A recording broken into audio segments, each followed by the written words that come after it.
요한복음 14장 15절에서 18절까지 말씀. 넓은 초원에요. 넓은 초원에 새끼곰이 아주 평화롭게 이렇게 놀고 있었어요.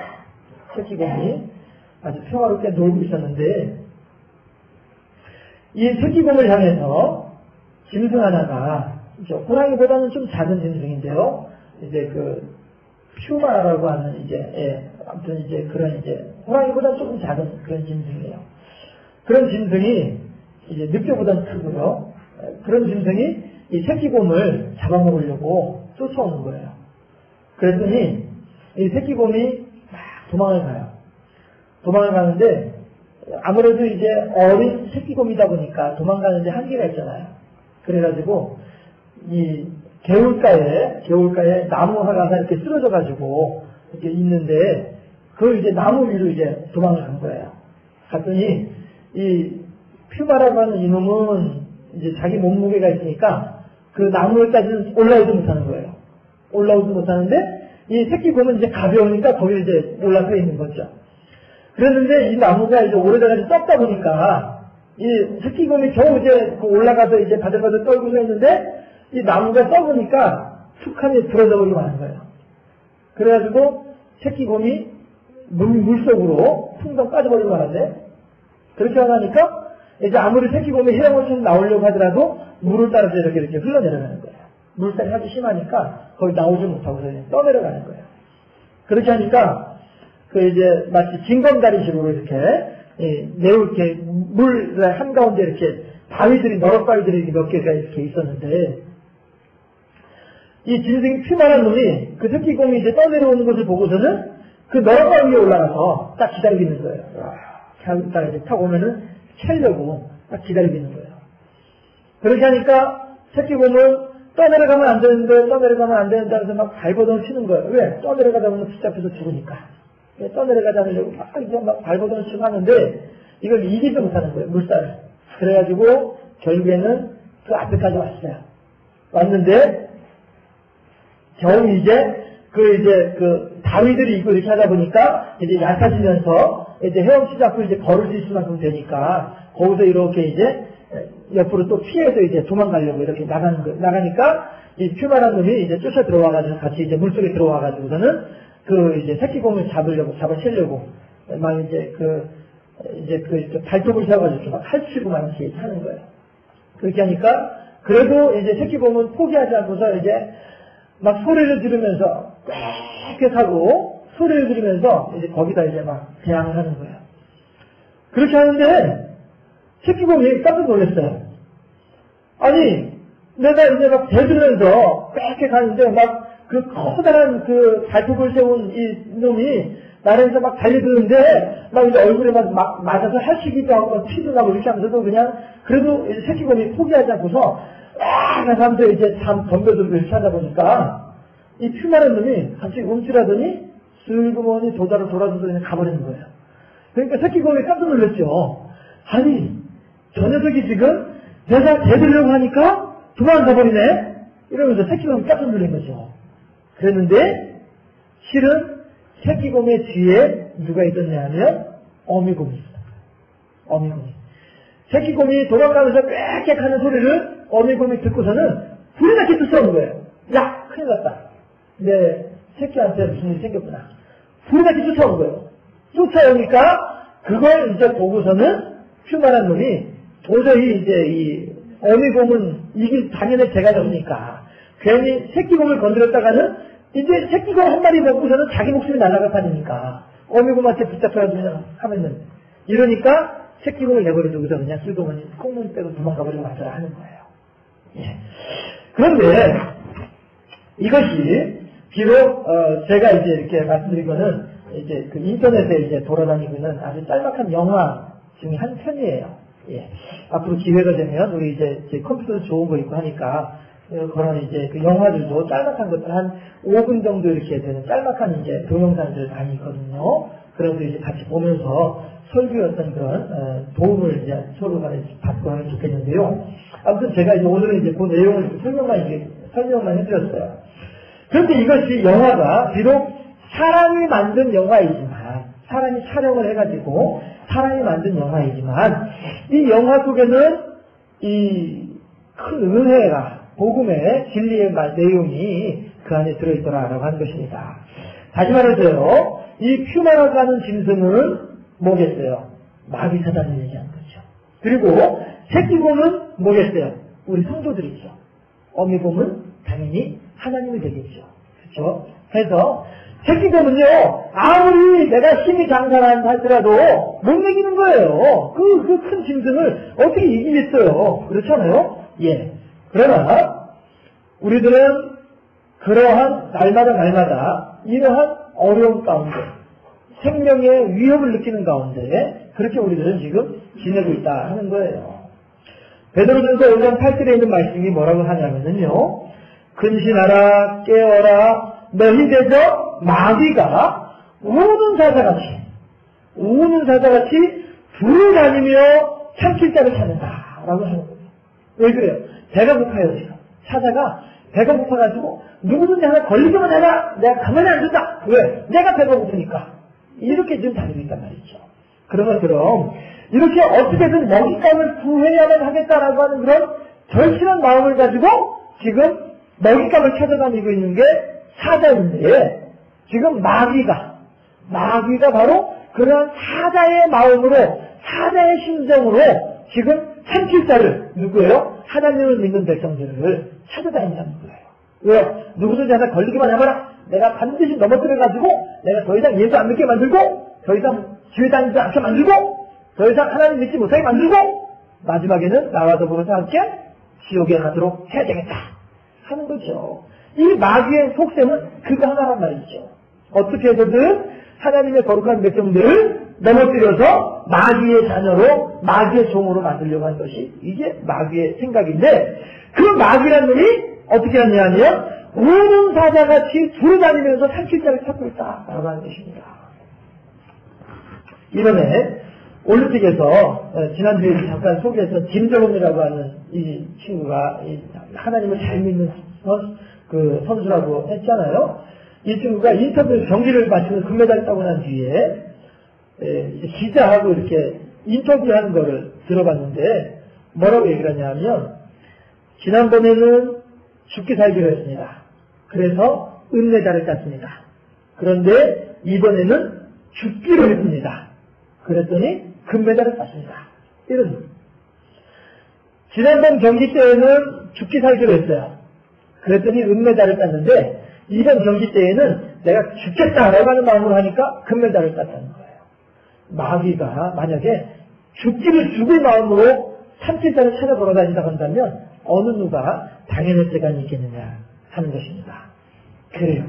사자야말로 먹지 못하면 죽기 때문에 죽을 각오를 하고 먹잇감을 발견하면 사냥을 하려고 달려드는 것처럼, 그렇게 마귀들도 우리들을 향해서 달려들고 있는 이러한 시대이다라고 하는 것입니다. 그렇다 한다면 우리들은 꼼짝없이 당할 수밖에 없지 않겠느냐 하는 것이죠. 그렇지 않습니까? 예. 그런데 예수님께서는 오늘 본문에서 예수님께서는 뭐라고 하냐면은, 내가 너희들에게 보혜사, 오늘 설교 제목처럼 보혜사를 너희들에게 보내주겠다라고 말씀하신다라고 하는 거죠. 보혜사라고 하는 존재는 어떤 존재냐면요, 성령이라고 하는 말을 예수님께서는 또 다른 말로 이제 보혜사라고도 표현하시는데요. 예. 성령이라고 하는 말이나 보혜사라고 하는 말이나 같은 의미를 가지고 있는 말인데요. 예. 그런데 이제 어떤 보혜사라고 하는 말의 의미는 무엇이냐 하면, 나를 도와주시는 분, 나를 보호해 주시는 분, 나를 인도해 주시는 분, 뭐 어떤 그런 의미가 있는 게 보혜사라고 하는 의미가 있다고 하는 것입니다. 함께 있어서 나를 위로해주고 나에게 힘을 북돋아주고 나에게 능력을 되어주는 존재, 이 존재가 보혜사다라고 하는 거예요. 예수님께서 제자들에게 뭐라고 말씀하시냐면은, 얘들아, 나는 이제 조금 있으면은 너희들을 떠나서 하늘나라에 가게 될 것이야. 그러나 걱정하지 마라. 내가 곧 다시 너희들에게 올 거야. 오는데 올 때는 어떻게 하고 와요? 하늘에 우리들이 거할 수 있는 천국을 완성하고 그 다음에 다시 너희들을 데리러 오겠다라고 말씀하신단 말이에요. 그렇게 하니까 제자들이 걱정을 하는 거예요. 야, 예수님께서 가신다고 다시 오신다고는 했지만은 그 기간 동안에 예수님 안 계신 동안에 우리들은 어떻게 지내야 되지? 어떻게 살아야 되지? 걱정이 캐년이란 말이에요. 그 걱정하는 제자들을 위해서 예수님께서 약속하시는 게 바로 이 보혜사다라고 하는 거예요. 그래서 나는 너희들을 위해서 중보기도하기 위해서 하나님 보좌 우편에서요, 우리들을 위해서 믿는 사람들을 위해서 중보기도하러 올라가시지만 왜 우리들을 위해서 중보기도를 하셔야 돼요? 마귀가 우는 사자같이 산길자를 타고 있기 때문에 예수님께서는 끊임없이 우리들을 위해서 하나님께 중보기도를 하셔야 된다라고 하는 사실이죠. 우리들도 마찬가지로 우리들 주변에 우리보다 그래도 그나마 우리보다도 더 연약한 사람들이 있다고 한다면 그들을 위해서 열심히 중보기도해야 오는 줄로 믿습니다. 왜요? 예수님께서도 우리들을 위해서 중보기도해 주고 계시거든요. 그러면 우리가 너희가 서로 사랑의 빛 외에는 서로 지지 말라라고 말씀하시는데 우리가 예수님으로부터 지금 빚을 지고 있어요. 어떤 빚이에요? 중보기도의 빚을 지고 있어요. 우리들은 예수님으로부터 사랑의 빚을 지금 지고 있단 말이에요. 왜? 예수님께서 우리들을 대신해서 십자가에 달려 돌아가셨으니까. 우리가 죽어야 되는데 예수님께서 대신 죽어주셨으니까. 이 사랑의 빚을 우리들은 지금 다 갚고 있단 말이에요. 그러면 이 빚을 갚으려면 어떻게 해야 돼요? 우리도 누군가를 위해서 중보기도를 열심히 하고 우리도 누군가를 위해서 할 수 있는 만큼 많이 사랑하게 되면 그나마 빚을 조금이라도 갚을 수 있는 방법이 되더라 하는 거죠. 예. 해서 우리들은 이렇게 열심히 중보기도를 하고 또 하나님의 계명처럼 서로를 사랑하는 그런 삶을 살아가는 할 때인데 어쨌든지 간에 이 보혜사 성령이라고 하는 분이 우리들에게 하시는 일이 바로 이런 일을 한다고 하는 거죠. 뭐냐면 성부 하나님은 우리들을 창조하셨어요. 성부 하나님은요 우리들을 창조하시고 구원의 계획을 세우셨어요. 그리고 성자 예수님께서는 우리들을 위해서 우리들의 구원을 위해서 십자가에 달려 돌아가신 분이 예수님이에요. 그러니까 하나님의 구원의 계획을 완성하신 분이 예수님이에요. 성령님께서는요 이러한 사실들을 믿을 수 있게 하시고 깨닫게 하시고 마음에 기억하게 하시고 또 때로는 감동하게 하시고 하면서 우리들의 구원을 유지시킬 수 있도록 도와주는 분이 성령 하나님이시다 하는 것이죠. 해서 지금 이 벽에다가 이제 종이를 하나 딱 붙여놨다고 쳐요. 종이를 하나 붙여놨다고 쓰는데 이 종이를 여기다 붙이는데 아무것도 없이 그냥 종이만 갖다 딱 놨다 하면 이 종이가 붙어있나요? 아니에요. 그렇죠? 그러나 이 뒤에다가 본드를 그냥 몇 번 본드를 칠을 해가지고 그래야 여기다 딱 갖다 붙여놓게 되면은 딱 붙어있단 말이에요. 그렇죠? 그래도 이렇게 붙어있어도 이 붙어있는 본드가 10년 지나고 20년 지나고 30년 지나면은 본드가 사가서 종이가 떨어질 수도 있다 하는 거죠. 그렇죠? 예, 물론 그 이전에 종이가 먼저 떨어질 수도 있겠지만 말이죠. 그러나 이 세상에 있는 것들은 이렇게 사가지고 변하게 되지만 하나님은 결코 변함이 없으신 분이다라고 하는 거예요. 그래서 우리가 예수 믿은 지가 10년이 지났으니까 20년이 지났으니까 50년이 지났으니까 아무리 오랜 시간이 지났다 할지라도 아침마다 새롭고 또 새로운 하나님의 은혜와 감동이 우리들에게 있잖아요. 그렇죠? 이것이 왜 가능하냐 하면 바로 이 성령님께서 오늘도 새롭게 우리들의 삶을 주관하고 계시고 우리들로 하여금 깨닫게 해주시기 때문에 그래서 오늘도 우리들은 또 다른 하나님의 은혜를 경험을 하게 되는 것이고 또 다른 하나님의 사랑을 깨닫게 된다라고 하는 것입니다. 이게 보혜사예요. 이렇게 하나님의 사랑을 우리들의 마음속에 유지시켜주는 분, 이분이 보혜사인데 예수님께서 안 계시는 동안에는 이 보혜사가 우리들의 마음속에서 깨닫게 하시고 느끼게 하심으로써 예수님께서 바로 옆에 계신 것처럼 우리들 스스로가 그렇게 신앙생활을 잘 할 수 있도록 도와주는 분이 보혜사이다라고 하는 것입니다. 그런데 예수님께서 뭐라고요? 바로 그 보혜사를 보내주겠다라고 약속을 하신다는 것이죠. 중학생 아이가 하나가 있습니다. 학교 갔다 집에 와보니까 엄마가 쪽지를 하나 써놨어요. 뭐라고 했냐면은 야 아빠하고 급한 일이 있어가지고 바깥에 나가는데 아마 저녁 늦게나 들어올 거야. 새벽에 들어갈지도 모르겠어. 너 공부하고 혼자서 저녁 먹고 TV 보다가 저희는 자. 이렇게 쪽지를 써놨어요. 그랬더니 이 녀석이 쪽지를 툭 보더니가서도 툭 내려놓고서는 열심히 공부를 해요. 그러다가 저녁이 되니까 또 밥을 찾아가지고 막 혼자 탁 먹어요. 그러더니 이제 치워놓고서는 새벽에 쫙 재밌게 가요. 그러더니 하품을 한번 쫙 하고서는 지방 들어가서 자요. 뭐라고 했어요? 엄마가? 아빠랑 저녁 늦게 아니면 새벽에나 들어갈 것 같아. 그러니까 너 혼자서 공부하다가 저녁 먹고 TV 보다가 자. 이랬단 말이에요. 그랬더니 이 아이는 엄마가 옆에 있는 것처럼 그렇게 엄마가 쪽지에 써놓은 대로 그대로 공부하다가 저녁 먹고 TV 보다가 자요. 이 아이는 집에 아무도 없는데도 불구하고 불안해하지도 않고 또 엄마 어디 있을까 궁금해하지도 않아요. 그래서 그냥 엄마 하라는 대로 쪽지에 써있는 대로 그냥 그대로 하면서 정말 이렇게 자요. 왜 그런 거예요? 엄마를 아빠를 믿기 때문에 그래요.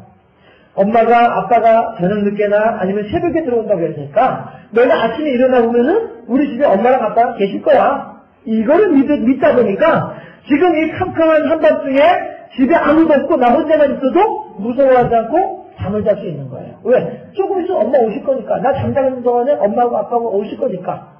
이 사실을 믿으니까. 그러니까 엄마가 아빠가 집에 없어도 안심하고 있단 말이죠.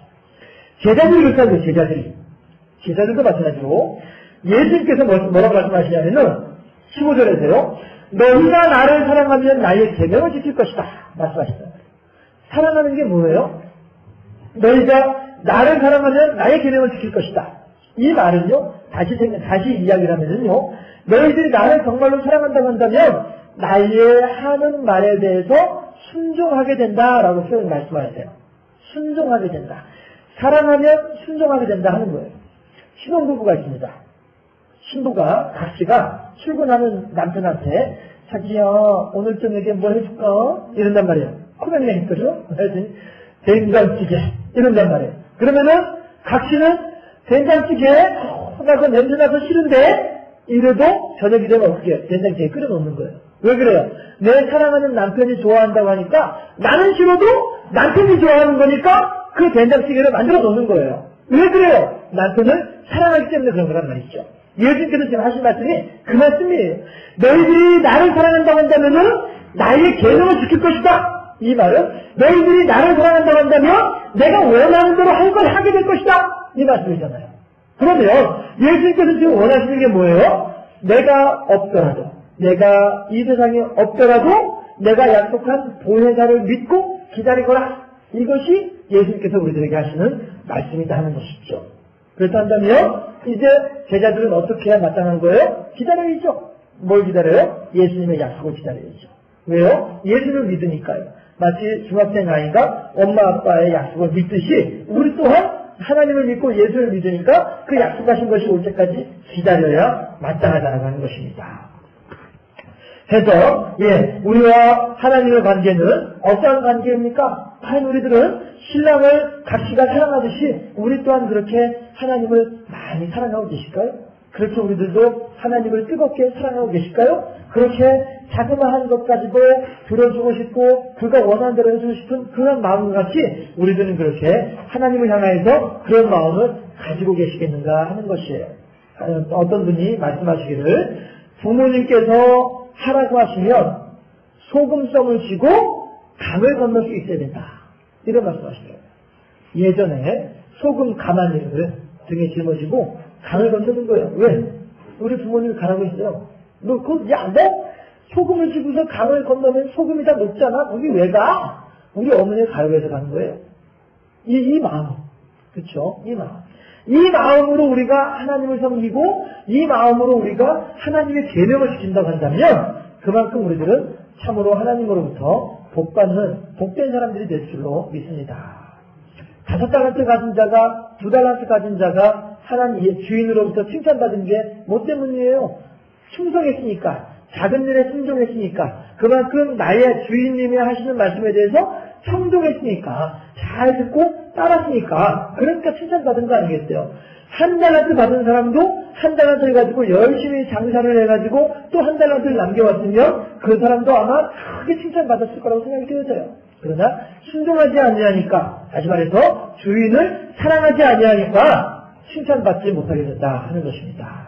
그래서 우리는 그렇게 하나님을 사랑하는 사람이 되어야 되겠다라고 하는 것입니다. 그렇게 하나님을 사랑하고자 하는 우리들을 향해서 하나님께서 약속하시는 게 있습니다. 그게 뭐냐면 18절 말씀이거든요. 본문 18절 말씀 합독해 보실까요? 예. 요한복음 14장 18절 말씀 함께 합독합니다. 내가 너희를 고아와 같이 버려두지 아니하고 너희에게로 오리라. 아멘. 고아와 같이 버려둔다. 무슨 얘기예요? 이 세상에 내 편은 하나도 없는 것이 고아예요. 이 세상에 나를 돌봐줄 사람은 아무것도 없는 것이 고아예요. 그런데 예수님께서는 뭐라고 하냐면은 내가 너희를 고아와 같이 버려두지 않겠다. 너는 더 이상 내 편에 없어보이나 해서 서러움당하는 일은 없을 것이다. 아까 그 처음에 말씀드렸던 새끼곰처럼, 새끼곰은 대체 이 나의 목숨을 나를 잡아먹으려고 쫓아오는 이 퓨마로부터 나를 지켜줄 수 있는 존재가 어디 있겠냐 말이에요. 하다못해 다른 어미곰조차도 내 새끼 아니냐고 그냥 외면해버리고 말 텐데, 그렇잖아요? 그렇게 했을 때 혼자서 그 온갖 그 두려움 가운데에서라도 그 고통 가운데서 그 퓨마를 대적하려고 할 때에 뒤에서 어미곰이 나타나가지고 새끼곰을 도와주고 있지 않느냐 하는 것이에요. 예. 고아가 서러운 것은 내 편이 없기 때문에 그래요. 그러나 보혜사 성령께서 우리들에게 오시게 되면 그분은 더 이상 우리들을 혼자 내버려 두지 않으신다는 거예요. 그러면 고아를 입양을 했어요. 내가 이 아이의 부모가 되겠습니다 하고 데리고 왔어요. 그러면은 이 아이를 데리고 왔으면 이 아이의 먹는 거, 입는 거, 잠자는 거, 학교 다니는 거, 용돈 쓰는 것까지 싹 다 책임지는 것이 이것이 양부모의 책임이잖아요. 왜? 그 아이를 내가 기르겠다라고 하면서 내 자식으로 데리고 왔으니까 부모로서는 당연히 그렇게 해야 하는 것이 책임이잖아요. 하나님께서 우리들을 고아와 같이 버려주지 아니하겠다라고 말씀하세요. 공중나는 새를 보라, 들에 핀 백합화를 보라. 과연 그들이 먹을 것을 위해서 걱정하느냐? 그들이 입은 옷이 솔로몬의 입었던 옷보다도 훨씬 더 아름답다 말씀하고 계시잖아요. 하나님께서 그렇게 우리들을 고아와 같이 내버려두지 아니하시고 모든 것들을 다 책임지면서 돌봐주실 줄로 믿습니다. 그러나 어떤 분들은 나는 그런 걸 왜 이 모양 입고 있냐고요 라고 말씀하시는 분들이 계실런지 모르겠지만 아니에요. 아직 엄마 아빠가 외출하셔가지고 아직 안 오신 것밖에 없어요. 오실 때까지 기다리고 있으면 그분은 오셔가지고 다 해결해 놓으실 거예요. 쪽지를 써놔요. 엄마 나 내일 아침에 용돈 5만원 필요해요. 쪽지 써놔요. 그럼 엄마가 알았다 하는 건 아침에 일어나면 딱 5만원 줘요? 괜히 돼 있어요. 오실 것에 대해서 믿고 있기만 하면, 약속에 신실하신 하나님의 것을 믿기만 하면 너희가 나를 사랑하면 내 계명을 지킬 것이니, 우리들이 하나님의 말씀하심에 순종하고만 하면 하나님은 우리들에게 이루어주시겠다 하는 거예요. 그러나 그때는 아직 모르죠. 나의 생각과 하나님의 생각이 다르시기 때문에, 나의 때와 하나님의 때가 다르기 때문에. 예. 아무튼 하나님께서는 고아와 같이 내버려두지 않겠다라고 보혜사 성령을 통해서 우리들에게 약속해주고 계십니다. 이 약속을 따라서 우리들 또한 그렇게 하나님을 믿는 믿음 가운데에서 더욱더 하나님께 영광 돌려드리고 더욱더 하나님을 찬양하고 더욱더 하나님을 사랑하는 아름다운 하나님으로부터 칭찬받을 수 있는 하나님의 사람으로 세워지는 우리 모두 될 수 있기를 주님의 이름으로 축원합니다. 예, 이 시간에 잠깐 몇 가지 기도의 제목을 가지고 함께 기도하는 시간을 갖기를 원합니다. 할렐루야, 좋으신 아버지 하나님 감사합니다. 오늘도 우리들이 약속된 시간에 주의 전에 나와서 함께 찬양하며 말씀을 들으며 또한 기도하였사오니 보혜사 성령이시여 우리들과 함께하고 계시고 보혜사 성령이시여 우리들의 하나님을 향한 뜨거운 사랑의 마음을 깊이 반합하여 주시며 보혜사 성령이시여 우리들의 삶을 그렇게 책임져 주시고 보장하여 주실 줄로 믿사옵나이다. 영광받아 주시옵시고 예수 그리스도의 약속을 따라 우리들의 삶이 온전히 성령님의 인도하심을 따라 진행된 줄로 믿사오니 더욱더 그 성령님의 인도하심으로 말미암아 순종하는 자들 되게 하시옵시고 헌신하는 자들 되게 하시며 하나님을 사랑하는 우리 모두 될 수 있도록 인도하여 주시옵소서. 감사합니다. 영광받아 주시옵시고 예수 그리스도 이름으로 기도하옵나이다. 아멘.